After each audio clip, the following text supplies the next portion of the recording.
Last night, Trump delivered a 148-minute State of the Union. Easy, obvious, low-hanging fruit is that's way too long, but I want to provide maybe a way of thinking about the State of the Union that will fix it as an event. So the first thing to understand is the State of the Union, as we conceptualize it and know it now, is a product of this weird media interregnum. So for most of American history, the State of the Union was a written document that was presented to Congress. With the advent of television, it provided presidents kind of a singular opportunity in which to capture the nation's full attention and present their ideas. As a result, it became kind of this large structured speech.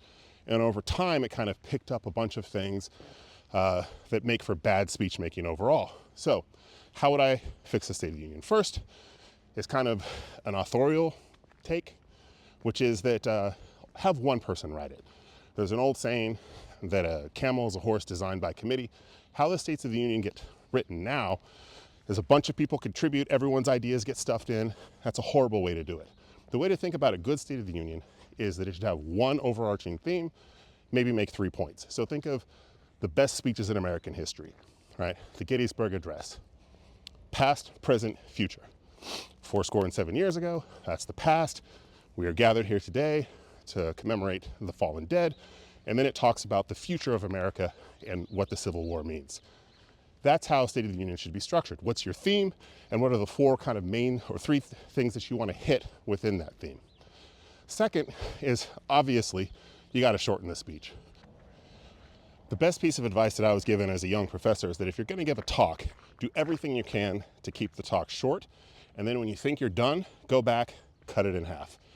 That's a great piece of advice for any type of speech, whether it's, an academic presentation or a wedding toast.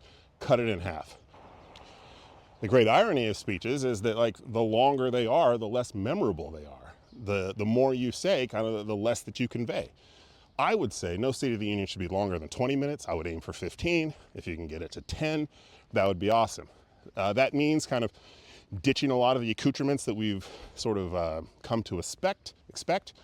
For example, you don't need an applause break every 30 seconds. Build up towards a climax and then have an applause break. Similarly, it was interesting when Ronald Reagan pointed to people in the audience that he wanted to give a shout out to. Don't need to do that anymore. It's kind of lame. It's a very worn out trope. Lastly, if the State of the Union is just going to focus on a couple of big ideas that you want to convey, then what you should do is take advantage of the new media landscape. View the State of the Union as like a kickoff event where you lay out your big themes, you talk about the things, big picture that you want to accomplish, but then you use maybe the next week or so to go on a bunch of different types of podcasts where you talk about individual things in detail. Because it doesn't really make sense for a single speech to try to address Social Security and the military and Palestine and all these things. It's just a mishmash. In trying to say everything, you end up saying nothing. So what concretely would this have meant for Trump's speech last night? So starting with the obvious fact that I don't really agree with him on anything, I'm just going to go ahead and sort of put myself in his mind.